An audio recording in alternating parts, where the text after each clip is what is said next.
Tensions rising, I hear voices in my head. They counsel me, they understand. They talk to me. They talk to me. They tell me things that I will do. They show me things I'll do to you. They talk to me. Talk to me, talk to me, talk to me. They talk to me. Talk to me, talk to me. What's up, Yugi-tubers? This is Harpy Hunter 89 and Deskbot 000. and we're coming at you from The door stand. That's right. Now we were just hanging out here watching TV and just kind of chilling, and the voices in our head told us it's time to do our top 10 favorite characters list. Now, for the one main criteria on this list for the both of us is that the characters only go up to the end of the Zexo era. The reason for this is because neither of us are really up to date on Arc 5, are we? No. And yeah, that kind of sucks, but we don't have cable or satellite, so that's just how the dice rolled. So the characters are only up to the end of Yu-Gi-Oh! Zexal. Now, for Deskbot 000, he doesn't really have any other criteria besides that, being that he's 6 years old. My criteria, however, I tried to stay away from the main characters. I tried to have a valid reason why I liked them. So, let's get started with the number 10 spot. My number 10 is Akiza. Now, the reason I like Akiza, and the reason she made the number 10 spot, is because she's sort of the reluctant hero of the series. Now, Akiza is sort of a main character, but she's really just more like a side character as well. She's one of the 5 signers, or technically 6 signers. And I'll get into that later on in the video. But she is one of the 6 signers. But she has the abilities, the psychic abilities of a psychic duelist. But she never really wanted them. She always feared what she might do with them, that she might hurt the people she cared about, so she always pushed people away.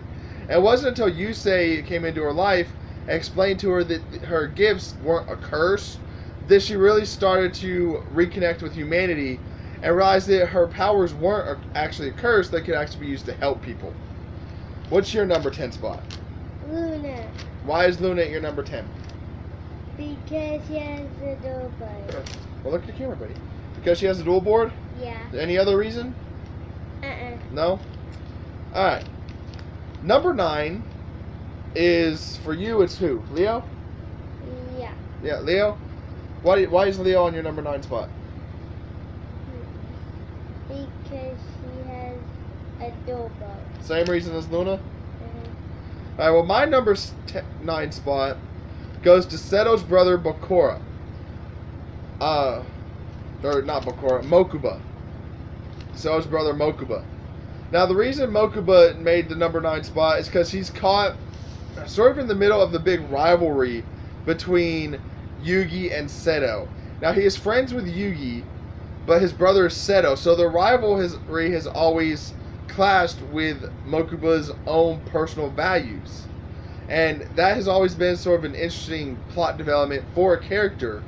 And he's just got to be on the list because of that. Number 7, my number 7 spot is Jaden. Now, like I said, I tried to stay away from the main characters for each arc, but Jaden had to make my list. He's one of the least favorite characters of pretty much all lists that I've ever watched anyway. But I liked Jaden mainly because he wasn't really caught up with the whole seriousness of dueling. He knew that it was for fun and to solve problems, and even when he could have easily made Obelisk Blue the highest class in Duel Academy, even through his final year, he opted to stay in Raw Red, or Slifer Red. And it's because he didn't care about the grades. He just was there to duel. Who's your number 7? Tori. Tori's your number 7? Why is Tori your number 7? Because she's cute. Because she's cute? You little manho. You like Tori. You want to date Tori, don't you? No. Bull, you just said she's cute. She's not real. She's not real. Okay, if she was real, would you want to date her? Do you want to have her be your girlfriend? Nope. Alright. Now, up for number 6 is But Bronk. Why do you like Bronk? Because he looks strong. Because he looks strong? Yeah. Who is Bronk? Is Bronk Yuma's best friend? Yeah. From Yu-Gi-Oh's Exile? Yeah. Yeah? Alright, well, my number 7 is Shark, aka Nash. Shark was one of the more interesting characters that I found of all the series. Mainly because in the Zexal arc, he was Yuma Seto, pretty much, you know, the frenemy. And later on in the arc, it actually turned out that he actually did become Yuma's actual enemy, the leaders of the Burying Emperors, Nash. And even through that, no, he was never really a bad guy. Whereas all the other Burying Emperors were kind of evil and trying to take over the world. Shark wasn't like that. I mean, yeah, he was still trying to destroy Earth, but he was different from the other Burying Emperors in that his ideals of friendship were still intact. So he was completely, although he was the same as the other Burying Emperors, he was completely different than them as well. And that, I just found that extremely interesting. Now, my number 6 spot, we actually share the 6th spot here. Okay, here's our number 6. Shine. No, Kitty. Kitty? Yeah, Kitty from Zexal. Kitty? Yeah, she's at the same spot on both of our lists. Kitty. Number 6. Kitty. Anyway, why do you like Kitty? Because she looks like a kitty. Because she looks like a kitty? She looks like a cat? Yeah. That's why you like Kitty? Yeah. Kitty. Kitty's my number 6 spot because she's just interesting. Okay, she's real eccentric. She's real out there. She's not afraid to let people know how she feels and what's going on. She is Tori's romantic rival for Yuma. And that just adds a whole nother ball of wax to Kitty's character. But I liked Kitty because, similar to his reason, you know, she does look like a cat. I love cats. They're my favorite animal next to, you know, snakes. But anyway, Kitty was just one of those characters that, in my opinion, made the show worth watching because she was one of the more likable characters on the show. Coming in at number 5, who's your number 5? Shark. Shark? Why is Shark your number 5? Because she has shark cards. Because he has shark cards? Uh-huh. You like sharks, don't you? Uh-huh. Alright. My number 5 spot goes to Callan from Yu-Gi-Oh! 5Ds. Now, Callan is... he's sort of like Shark, I guess, in a way. Callan, it was one of the original enforcers in the 5Ds arc. And he started out with noble intentions, just like Shark and most of the Burying Emperors, but he lost his path when he became a Dark Signer. And the thing that really drew me to Callan was his deck, though, the Infernity deck. Now, the Infernity deck actually requires you to have no cards in your hand for it to use, and that's what drew me to his character in the first place. Now, after he stopped being a Dark Signer and Yusei saved him later on in 5Ds, you actually see him in another set of episodes where he's in this old west town, and he's dueling in actual like old western style duels, and his main goal is to find someone who can truly beat him so he can earn penance for his sins of the past and becoming a Dark Signer. And that's not something you see a lot of villains do in the Yu-Gi-Oh! Series at all.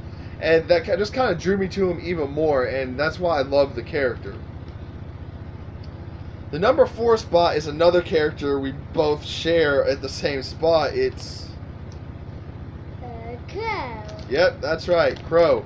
Why is Crow on your number 4 spot? Remember, look at the camera so I see your face. Why is Crow your number 4 spot? Because his name is Crow and I like crows. You like crows? Yeah. You like, what else about Crow do you like? You like his Dual Runner? Uh-huh. Yeah? You like the Blackwing decks? Yeah. You like his Blackwing deck? It's pretty cool. Crow made my list at number 4. Not because of his deck. I do love his Dual Runner. It's actually on my top 10 favorite Dual Runner videos as well.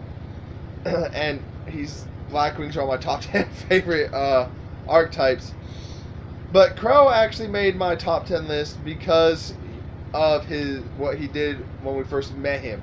He was sort of the Robin Hood character of the 5Ds era, and you see that real early because the first time you see him, he's actually stealing cards from Sector Security in the 5Ds arc, and you think he's just trying to take them for himself, but near the end of that episode, you see that he's actually taking them for the orphaned kids.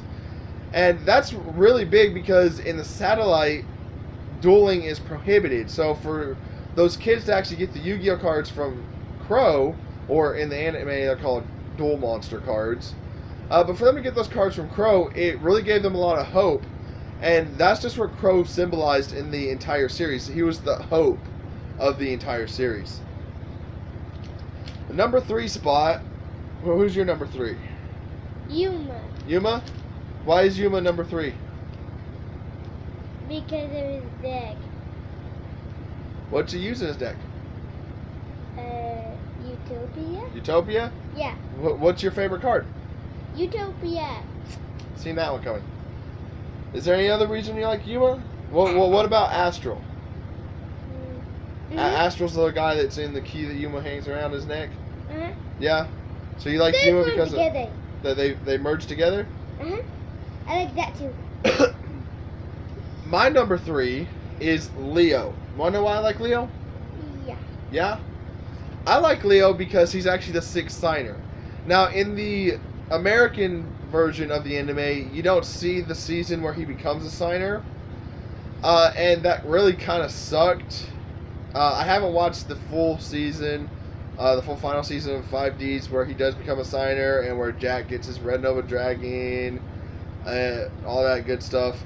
But Leo actually is the 6th signer, and he does eventually get Livestream Dragon, who is one of the signer dragons. Now, a lot of people think the Blackwing Dragon was the 5th signer dragon. Well, yes and no. When Yusei is first learning about the signer dragons, he actually has a flashback in that episode, and it shows Stardust Dragon, Red Dragon Archfiend, Ancient Fairy Dragon, Black Rose Dragon, and Livestream Dragon. Nowhere in that vision is Blackwing Dragon. Blackwing Dragon is actually the new signer dragon. The 5 originals were Livestream, Stardust, Red Dragon, and Ancient Fairy Dragon. But Blackwing Dragon was not one of the original signer dragons. It was actually a new addition for Crow. And that's what I love about Leo, is that he is the unknown signer. Now, he is sort of an uber signer through Luna, but in the final Japanese art, final season in the Japanese version of the 5Ds arc, he actually does get his own signer mark, and Livestream Dragon reveals itself as the final of the signer dragons. Taking the number 2 spot is Kite. Kite. Why do you like Kite? Because of his door on it. Because he doesn't have a door runner. Oh. Are you talking about his robot that can turn into like a motorcycle and a jetpack and all that stuff? Yeah. Yeah? What else about Kite do you like? Uh, Does Kite have a little brother? yeah. Yeah? Do you have a little brother? Uh-huh. Yeah? Bubble Bentley. Bubba Bentley? Yeah? Yeah. Cool. Is that all? Is that the only reason you like about Kite? Yeah. My number 2 spot is Joey. Now, for those of you who don't know, yeah, right now I may not live in New York, but I was actually born in New York. Alright? It was a town called Rochester, New York. And being a native New Yorker, I had to have Joey on this list because, at least in the American version of the original arc, Joey had this real deep Brooklyn accent. You could tell he was just straight up New York through and through. And there's just no denying it. You know, he had to have been from New York, especially with the accent he had. And that's what I loved about Joey. He was a New Yorker just like me, and that's why I love the character. Who's your number 1? Yugi. Yugi? Well, don't tell me, tell the camera. Yugi. Yugi, why is Yugi your favorite? Because of his door disc. His dual disc? Oh, the original dual disc? Uh-huh. That's what you like about Yugi? Uh-huh. What about Yugi's character did you like? Did you like his personality? Uh-uh. Was he nice? Uh-huh. Yeah?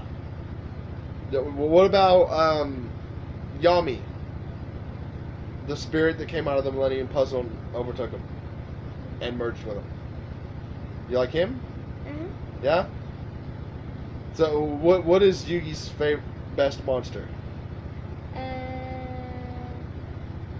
Is it Dark Magician? Yeah? Yugi's best monster is Dark Magician. Okay, that's not his best monster, but that's his favorite monster. His best monsters are the Egyptian god cards. But his favorite monster is Dark Magician. That's all I like. That's all you. Alright, my number one spot, this should be no secret, this should be no surprise, given my name and my favorite archetype, is my Valentine. I'm sorry, but if Mai was real, I would marry Mai. Ain't no doubt about it. I would fucking marry my Valentine. There's no doubt about it. Alright? And when I was a kid watching Yu-Gi-Oh!, Mai was my heartthrob. I loved her. She was my Daisy Duke. There ain't no denying it. She was my Daisy Duke. But other than that, Mai's character itself is actually pretty unique. She's sort of this real withdrawn character. She puts on this facade of a real tough badass, but deep down she's really just trying to prove herself, to prove that she's as good as everyone else. And she feels like she always has to hide her emotions and just put on a show for everybody else. And I know how that feels. I was that way for a long time. I was the exact same way. Always burying my emotions, trying to prove that I was good enough to actually be the best, that I could be, to prove myself to everybody else. And Mai eventually does take it too far and actually joins up with the group, the Orichalcos group, trying to prove her worth to her friends and prove that she is actually that good. Now, this is a real problem for Mai, because when we first see her, she actually uses underhanded tactics with marking her cards and cheating, trying to play off like she's a psychic duelist. And she's good. She's a great duelist in the anime. She knows can top. She knows she's right up there with the rest. But after she loses to Yugi and Joey and all that, and that whole issue, she starts to doubt herself a lot, and she's really just trying to build her confidence back up and prove that she is able to stand up with the rest of the world of dueling. Well, that was our top 10 favorite videos. Do you have anything else you want to say? No. No? Well, that was our top 10 favorite characters list. I hope you enjoyed it. If you did like the video, make sure you hit the like button, subscribe to the channel, tell your friends about us. We want those views, we want those subscribers, don't we, buddy? Yeah. Subscribing makes life happy, right? Yeah. Yep. So make sure you dick slap that like button, subscribe to the channel, and until next time, this is Harpy Hunter 89 and Deskbot 2.0. signing off.